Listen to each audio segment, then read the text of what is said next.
Nostalgia এবং পর্যটনকে একসাথে গাঁথতে চাইছে রাজ্য সরকার। পর্যটনে গতি বাড়াতে তাদের টার্গেট দুর্গাপুজো। পাহাড়ের পর্যটন থেকে রয়্যাল বেঙ্গলের সুন্দরবন, নজরে বাংলার পর্যটন।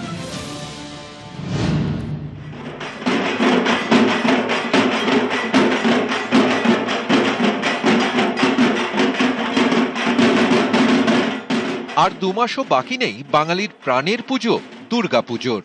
শরতের এই সময়টাও ঘুরতে যাওয়ার জন্য একেবারে সঠিক সময়।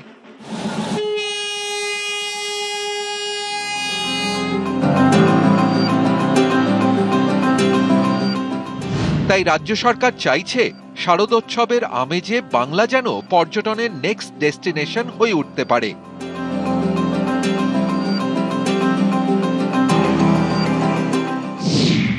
দেশ বিদেশের পর্যটক টানতে তাই একগুচ্ছ পরিকল্পনা নিয়েছে রাজ্য সরকার।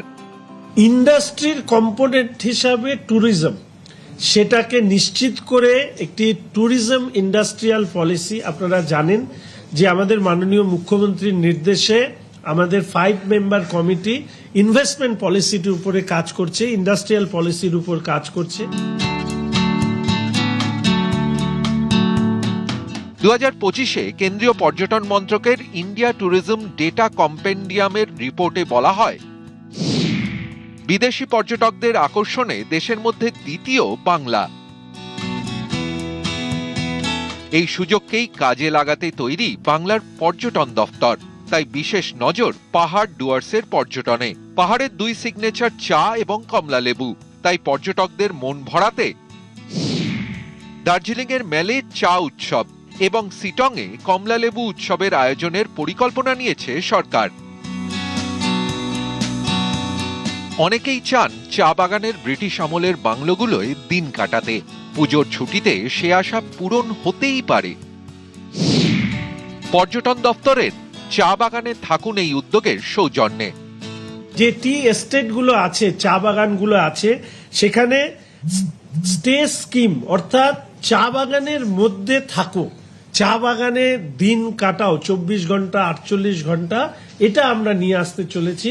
কেননা চা বাগানের সাথে এক তো দীর্ঘদিনের একটা ইতিহাস জুড়ে আছে, চা বাগানের বাংলো আমাদের সাহিত্যের একটা বড় অংশ জুড়ে থাকে। সেই বাংলোগুলোকেও আমরা ব্যবহার করব ট্যুরিজম ডেস্টিনেশন হিসাবে। এক একটি চা বাগানের 15% ল্যান্ড, মানে প্রচুর। আমরা চা বাগানের শ্রমিকদেরকে সাথে নিয়ে এক্সক্লুসিভ হাই এন্ড ট্যুরিস্টদের জন্য হোমস্টে কাইন্ড অফ সেরকমও কিছু করবার পরিকল্পনা আমরা করেছি। এবং যাতে টি গার্ডেন ওয়ার্কারদের যে লাইভলিহুড, তাদেরকেও কিভাবে এই সুবিধা দেওয়া যায় সেটাও আমরা চেষ্টা করছি। নজর হলুদ কালো ডোরা কাটার গড় সুন্দরবনেও। পুজোর আগেই রয়্যাল বেঙ্গলের ঘর সুন্দরবনকে গ্লোবাল ডেস্টিনেশন হিসেবে সাজিয়ে তুলতে চায় সরকার। সেকেন্ড যে গ্লোবাল ডেস্টিনেশন হিসাবে আমরা সুন্দরবনকে তুলে ধরবার আমরা চেষ্টা করেছি এবং এই নিয়ে প্রপোজাল আমরা নিয়েছি। টুরিস্ট ফুটফল যেখানে বেশি হয়, এই হেল্পলাইন চালু হচ্ছে এবং এর মাথায় একটা স্টেট হেল্পলাইন থাকবে। সপ্তদশ শতকে ফরাসিরা চন্দননগরে বাণিজ্য করতে এসেছিলেন। গড়ে উঠেছিল উপনিবেশ। অনেকেই মনে করেন আধুনিক চন্দননগরের গোড়াপত্তন হয়েছিল ফরাসিদের হাত ধরে। সেই ঐতিহ্যকেও পর্যটনের মানচিত্রে তুলে আনতে চাইছে সরকার। 11ই সেপ্টেম্বর এটা আমরা restoration and adaptive reuse of registry building Chandannagar, এটা আপনারা জানেন যে এখানে ফরাসিরা থাকতেন। Embassy of France in India, তার সাথে আমরা একটা মৌ করেছি এবং ডিপিআর ফর রিস্টোরেশন 19th সেঞ্চুরিতে যে আর্কিটেকচারাল স্ট্রাকচার ছিল সেটাকেই আমরা ফ্রেঞ্চ টেকনিক্যাল এক্সপার্ট টিম, তাদের সহযোগিতা নিয়ে ট্যুরিজম ডিপার্টমেন্ট এই কাজটা করছে। এটা ওয়েস্ট বেঙ্গল হেরিটেজ কমিশন এবং অর্থ দপ্তরের কাছ থেকে এর অ্যাপ্রুভাল পাওয়া গিয়েছে। এই টোটাল প্রজেক্ট কস্ট হচ্ছে 5.74 কোটি টাকা।